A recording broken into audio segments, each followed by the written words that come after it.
আপনারা দেখছেন মুর্শিদাবাদ মিডিয়া সত্য খবর এখন আপনার নাগালে। আমাদের চ্যানেল সাবস্ক্রাইব করুন, দেখতে থাকুন, সঙ্গে থাকুন। ডাকার কারণ হচ্ছে একটাই, বিশেষ করে এই 26-এ ইলেকশনের পর থেকে নিয়ে আজ পর্যন্ত এই কয়েকটা মাস নতুন সরকার আসার পরে আমরা দেখছি একের পর এক মুসলিম সম্প্রদায়ের উপরে টার্গেট করা হচ্ছে। বিশেষ করে কুরবানির সময় যখন আমাদের কাছে আসলো, সঙ্গে সঙ্গে আমার রাজ্য সরকার ঘোষণা করে দিল কি গরু কুরবানি দেওয়া যাবে না। তারপরে আবার আইন পাশ করলো রাস্তায় নামাজ পড়া যাবে না।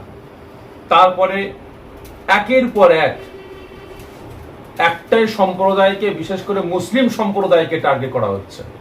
কেন? কারণটা কি? আজকে আপনারা লক্ষ্য করুন, গরু ব্যবসায়ীদেরকে রাস্তায় আটকে মারধর করা হয়েছে, সেখানে রাজ্য সরকারের কোনো উপচাকা নেই। একের পর এক মুসলিম সমাজের বিভিন্ন, বিশেষ করে টুপিওয়ালা, দাঁড়িয়েওয়ালা, জুব্বাওয়ালাদের রাস্তায় হেনস্থা করা হচ্ছে, মারধর করা হচ্ছে, রামের নামে স্লোগান দেওয়ানো হচ্ছে, বন্দে মাতারাম পড়ানো হচ্ছে, জোরপূর্বক তাদের উপরে নির্যাতন করা হচ্ছে। আজকে বাংলায় এই অরাজকতা আসছে কেন?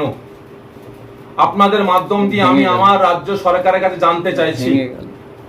আপনারা তো ঘোষণা করেছিলেন, আপনারা আওয়াজ তুলেছিলেন যে আমরা পরিবর্তন চাই।